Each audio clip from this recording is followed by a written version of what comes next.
জান্নাতের দিকে আপনি যান। উট নিয়ে যখন জান্নাতের দিকে আল্লাহ নবী রওনা হবেন, যাই উট নিয়ে যখন আল্লাহ নবী হাসরের মাঠ দিয়ে রওনা হলেন, ওই সময় বান্দাকে আল্লাহ নবী বিশ্ব নবী রাহমাতুল লিল আলামিন ডাক দিয়া বললেন, কি রে বান্দা, কি ব্যাপার, তোমাকে কেন এরম করতেছি? এমন সময় ওই বাংলা ডাক দিয়ে বলবে, আমি দুনিয়ার জমিনের মধ্যে যত নেক আমল করলাম, যত গুনাহ কাজ করেছি, সব নেক আমলের মধ্যে আমার কমতি পাওয়া যায়। গুনার বাড়িটা, মিজানের পাল্লাটা একটু বাড়ি হয়ে গেছে। এমন সময় আল্লাহ আলহামদুলিল্লাহ নাহমাদুহু ওয়া নাস্তাঈনুহু ওয়া নাস্তাগফিরুহু ونعوذ بالله من شرور أنفسنا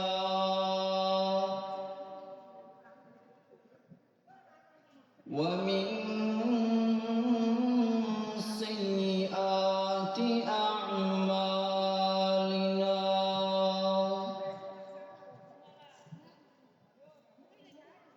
من يهد الله فلا مضل له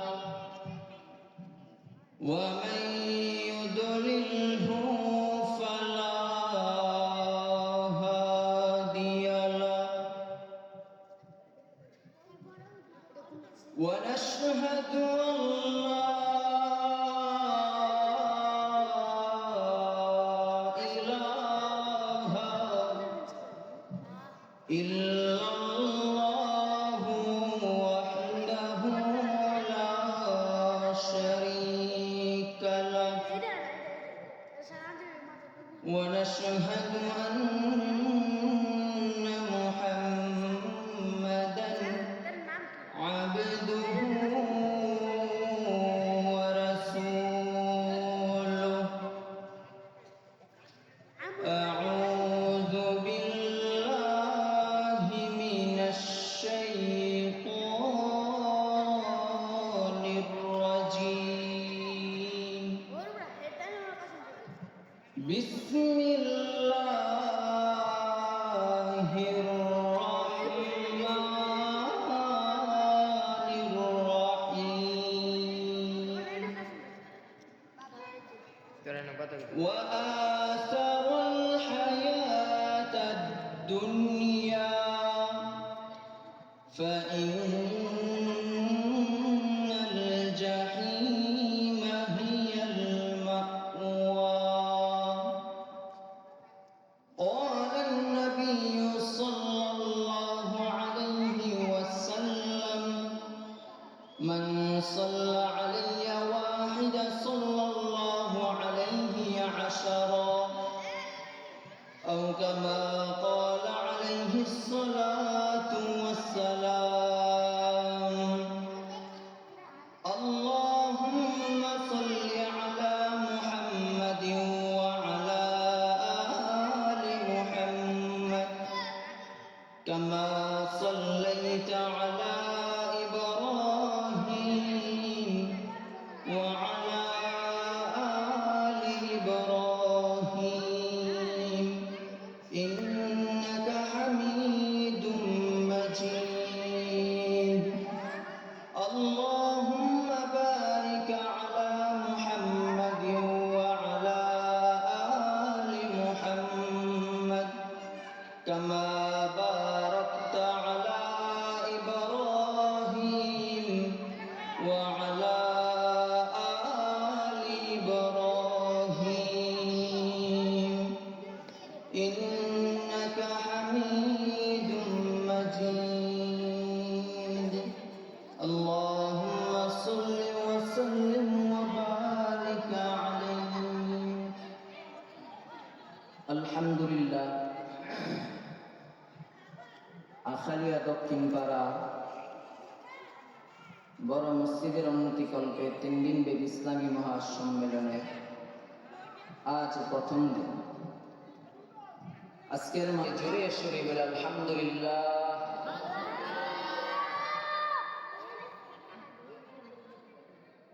আমি আপনাদের সামনে 30 পারা কোরআনুল কারীম থেকে দুটি আয়াত পাঠ করেছি। বিশ্বনবী মুহাম্মদ সাল্লাল্লাহু আলাইহি ওয়াসাল্লামের হাদিস থেকে ছোট্ট করে একটি হাদিস পাঠ করেছি। কোরআন ও হাদিসকে সামনে নিয়ে কিছুক্ষণ কথা বলবো। ওয়ামা তাওফীকি ইল্লা বিল্লাহ। আমরা সকলে বলেন তো, এই পৃথিবীটা কার? বাংলাদেশ, ইন্ডিয়া, দেশের ভিতরে যদি নেতৃবৃন্দ কোনো মানুষ থাকে, প্রধানমন্ত্রী,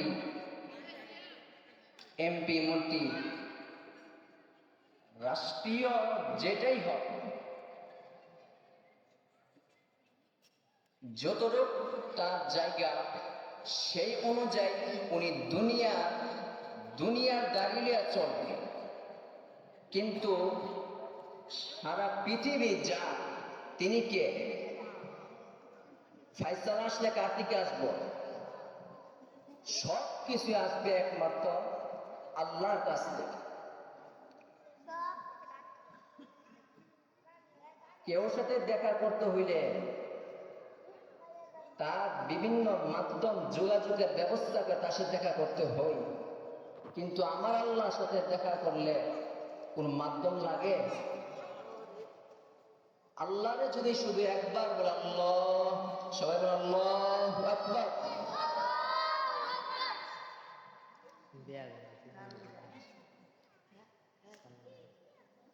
আল্লাহ নামটা বলার সঙ্গে সঙ্গে আল্লাহর সাথে সাথে বান্দার বলে, বান্দা তোর লাগবো কি তুই বল, আর আমি আল্লাহ শুনতেছি।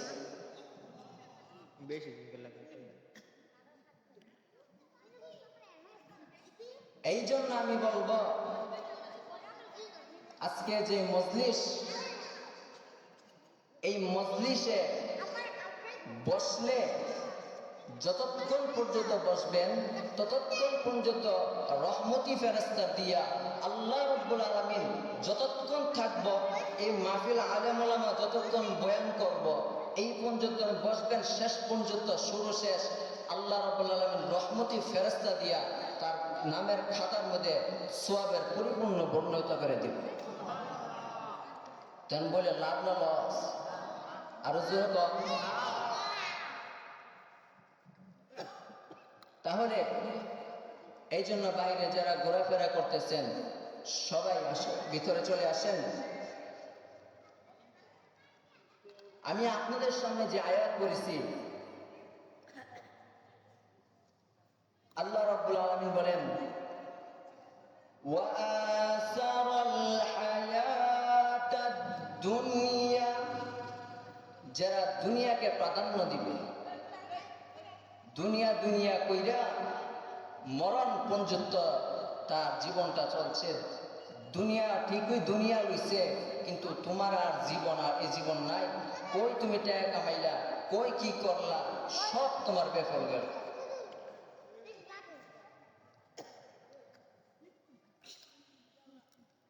তাহলে এই দুনিয়া আর দুনিয়া দুনিয়া কইরা এই দুনিয়া পার করে লাভ নাই।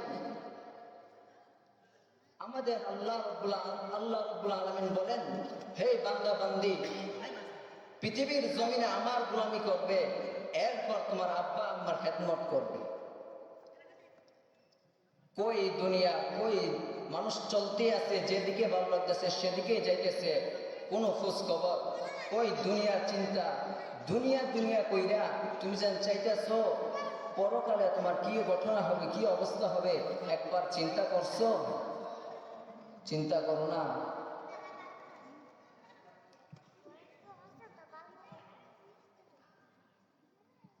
হাসরের ময়দানটা এত ভয়াবহ অবস্থা হবে, ছোট্ট একটা ঘটনা বললে বুঝবেন।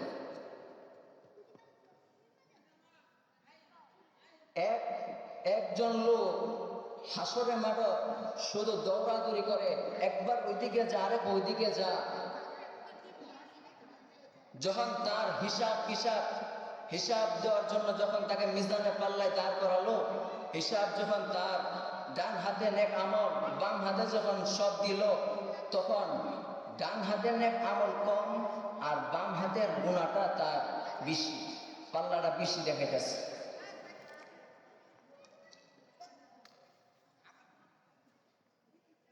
ওই বান্দাটা চোখের পানি ছেড়ে ছেড়ে কান্দে।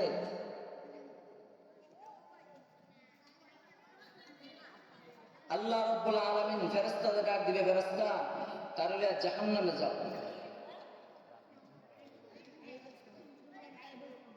রহমতি ফেরেশতা তার পায়ে শিকল বিদল বেঁধে তাকে টানতে আরম্ভ করে জাহান্নামের দিকে। ওই সময় একজন লোক ডাক দিব, ওই দাঁড়াও, আমি আসতে করতেছি। এমন সময় ওই বাংলা ডাক দিয়ে বলবে, আমি দুনিয়ার জমিনের মধ্যে যত নেক আমল করলাম, যত গুনাহ কাজ করেছি, সব নেক আমলের মধ্যে আমার কমতি পাওয়া যায়। গুনার বাড়িটা মিজানের পাল্লাটা তো বাড়ি হয়ে গেছে। এমন সময় আল্লাহ নবী বিশ্ব নবী রাহমাতুল লিল আলামিন বলবে,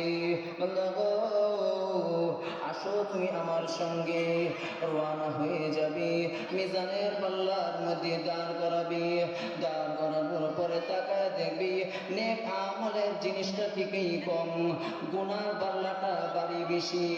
এমন সময় ডাক দিয়া বলবেন, ও আল্লাহর বান্দা, তুমি এদিকে আসো।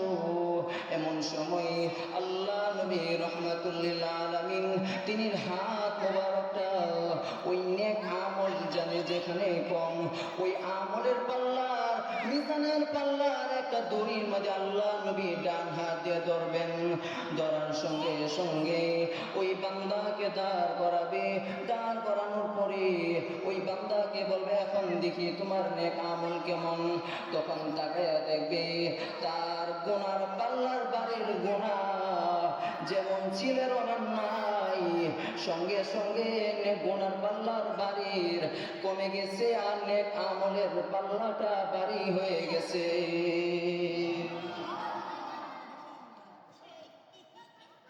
এমন সময় ওই বান্দাটা ডাক দিয়া বলবেন, কে গো তুমি? প্রথম ওই লোকটা চিনছে না, নবীজিরে প্রথম ওই লোকটা চিনছে না। কে গো তুমি? এত বড় বিপদের মধ্যে, আমার বিপদের মধ্যে আমি দাঁড়াইলা, কে তুমি?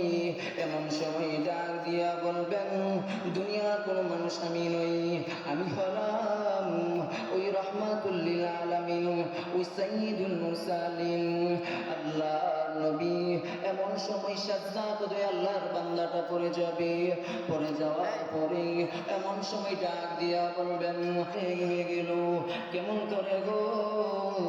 এমন সময় ডাক দিয়া বলবেন, আল্লাহর বান্দারে, পৃথিবীর জমিনের মধ্যে তুমি আমার এক সময় পড়েছিল আল্লাহুম্মা সাল্লি আলা মুহাম্মদ, এই সূরা দুরূদ শরীফটা তুমি যখন পড়েছিলা, ওই দুরূদ শরীফটার বারে আমি আল্লাহ নবীর উপর যখন দুরূদ পড়েছিলাম, ওই দুরূদ পড়ার কারণে আমি আল্লাহ নবীর কাছে দুরূদটা রেখেছিলাম। ওই দুরূদ লয়ে আমি তোমার পাল্লার মধ্যে যখন ধরেছিলাম, সঙ্গে সঙ্গে ওই দুরূদ পড়ার কারণে পাল্লাটা ভারী হয়ে গেছে। দুরূদ পড়ার কারণে তার পাল্লা ভারী হয়ে গেছে। দুরূদ শরীফ এত মর্যাদা।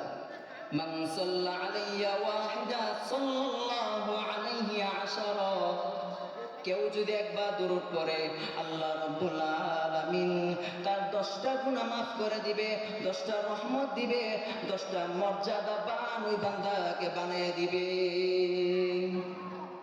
এজন্য বেশি বেশি সাল্লাল্লাহু আলাইহি ওয়াসাল্লাম এতটুকু পড়লই কাল কিয়ামতের ময়দানে, ওই কাল কিয়ামতের ময়দানে তোমার এটার দ্বারাই চলবে। এই জন্য দুরূদ শরীফ এত মর্যাদা। আমরা পারবো না প্রতিদিন 100 বার করে দুরূদ শরীফ পড়তে পারবো না? পারবো তো? এই জন্য দুরূদ শরীফ বেশি বেশি পড়া, না হয় উপায় থাকবে না। এরকম একটা ভয়াবহ অবস্থা হবে ওই হাসরের ময়দানে।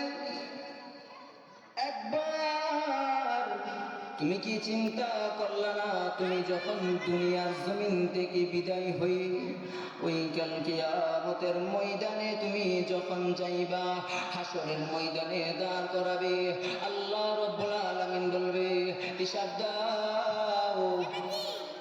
হিসাবের দরে সাহাবায়ে কেরাম আজমাইন তারা কাঁদছে, হিসাবের দরে বড় বড় সাহাবীরা কাঁদছে। হযরতে আবু বকর সিদ্দিক রাদিয়াল্লাহু তাআলা তিনি মাটির মধ্যে গইরে গইরে কাঁদতেছিলেন। কিছু সাহাবী নবীজির কাছে গিয়া ডাক দিয়া বললেন, আল্লাহর নবী গো, আপনার একজন সাহাবী মাটির মধ্যে গইরে গইরে কাঁদতেছে। আল্লাহর নবী বিশ্ব নবী বললেন, কে সে এরকম ভাবে মাটির মধ্যে গইরে গইরে কান্দে? এমন সময় আল্লাহ নবী বলবে, যাও আমার ওই সাহাবীকে আমার কাছে নিয়ে আসো। সাহাবী সবাই গিয়ে ওই সাহাবীকে আল্লাহ নবীর সামনে নিয়ে আসলেন। আনার পর আল্লাহ নবীর কাছে দাঁড় করালেন। এমন সময় ডাক দিয়া বললেন, আবু বকর, কেন এত ভাবে মাটির মধ্যে গইরা গইরা তুমি কেন কাঁদতেছো? এমন সময় আবু বকর সিদ্দিক রাদিয়াল্লাহু তাআলা তিনি ডাক দিয়া বললেন, আল্লাহর নবী গো, আমার ভিতরে হঠাৎ করে ভয় ঢুকে গেছে। এমন সময় আল্লাহ নবী ডাক দিয়া বললেন, কিসের বই তোমার ভিতরে ঢুকে গেল? এমন সময় আবু বকর সিদ্দিক রাদিয়াল্লাহু তাআলা ডাক দিয়া বললেন, আল্লাহর নবী গো, ওই কাল কিয়ামতের ময়দানে, হাসরের ময়দানে কি ভয়াবহ অবস্থা হবে, কবরের জিন্দেগি কি ভয়াবহ অবস্থা হবে। 99টি সাপ আমার উপরে যখন আক্রমণ করবে, সময় একটা ভয়াবহ অবস্থা হবে। ওই কাল কিয়ামতের ময়দানের কথা আমার অন্তরে মনে হয়ে গেছে, আমার স্মরণ হয়ে গেছে। এই জন্য আমি চোখের পানি ছেড়ে ছেড়ে আল্লাহ রাব্বুল আলামিনের কাছে কান্দি। এমন সময় আল্লাহ নবী ডাক দিয়া বললেন, আবু বকর, এত বড় একজন টিকিট পাওয়ালা, সার্টিফিকেট পাওয়ালা, তুমি জান্নাতের ভিতর থেকে সার্টিফিকেট পেয়েছো, এরপরে এরকম ভাবে কাঁদতেছো? আল্লাহ নবী এমন সময় ডাক দিয়া বললেন, শোনো, আমি আল্লাহ নবী ঘোষণা দিলাম, আমি যখন জান্নাতের দিকে হাসরের ময়দান থেকে আমি যখন জান্নাতের দিকে রওনা হব, আমার ওই উট দিয়া যখন জান্নাতের ভিতর থেকে উট আল্লাহ রাব্বুল আলামিন পাঠাইবে, ওই পাঠানোর উটটার মধ্যে রশির মধ্যে ধরবে হযরত বিল্লাল হাবশী, আর আমি তুমি একসঙ্গে শাহাদাত আঙ্গুল ধরে একসঙ্গে জান্নাতে যাব। তাহলে বড় সাহাবায়ে কেরাম আজমাইন তারা এরকম ভাবে কাঁদছেন, হিসাবের ভয়ে, কবর আযাবের ভয়ে। জান্নাতে সার্টিফিকেট পাওয়ার একটা সাহাবী জান্নাতে সার্টিফিকেট আল্লাহ তাকে দিয়ে দিচ্ছেন যে তুমি দেখ জান্নাতে যাইবা, ওমরকে সাথে জান্নাতে যাইবা। তাদের মরণের ভয় মনে হইলে চোখের পানি ছেড়ে কান্দে। আর আমাদের দুনিয়ার জমিনে কি মানুষ কেরম দুনিয়া দুনিয়া করে, দুনিয়া টাকা 10 টাকা হারাইলে বিচারতে বিচারতে হয়ে কান্দে, কিন্তু নামাজ চলে যাইতেছে, দুনিয়ার রমজানে রোজা চলতেছে, দিনদার কথা চলে যেতেছে, দিনদার কথা চলছে, তার চোখের পানি নাই, কিন্তু 5-10 টাকা একটু নিপিল দেয় না করতে হলে চোখের পানি ছেড়ে কান্দে। এই কান্দা তোমার হবে না, হাসরের ময়দানে গেলে তোমার কোনো উপায় থাকবে না। তাহলে এই দুনিয়া ফিরে কি লাভ? তো আমরা পারবো তো ইনশাল্লাহ প্রতিদিন দরুদ শরীফ পড়ার জন্য? পড়বেন তো? প্রতিদিন 100 বার করে, প্রতিদিন 100 বার করে দরুদ শরীফ পড়বেন। আল্লাহ সবাইকে পড়ার উপর আমল করার তৌফিক দান করুক। আমি আপনাদের সামনে যে আয়াত ও হাদিস পড়েছি এর উপর আমল করার মতো সবাইকে তৌফিক দান করুক। আমার তো সবাই চিনেননি নাকি? তা চিনেন না? আমি আপনাদের বড় হুজুরের ছেলে মৌলানা খন্দকার আবুল কাশেম হুজুরের ছেলে। আমি আপনাদের এলাকার তো দীর্ঘদিন থেকে গেছি, 3-4 বছর যাবতে মাহফিল হয় না, আজ এই মাহফিল হচ্ছে। কত সুন্দর পরিবেশ, এটা একটা ভালো লক্ষণ। এই জন্য এই মাহফিল মাদ্রাসা সাজাতে গিয়া যারা যে করছেন আল্লাহ সবাইকে কবুল করো। আমিও দোয়া করি, আপনিও আমার জন্য দোয়া করবেন। আমি এই বলে শেষ করলাম। ওয়া মা আলাইনা ইল্লাল বালাগ। আসসালামু আলাইকুম ওয়া রাহমাতুল্লাহ।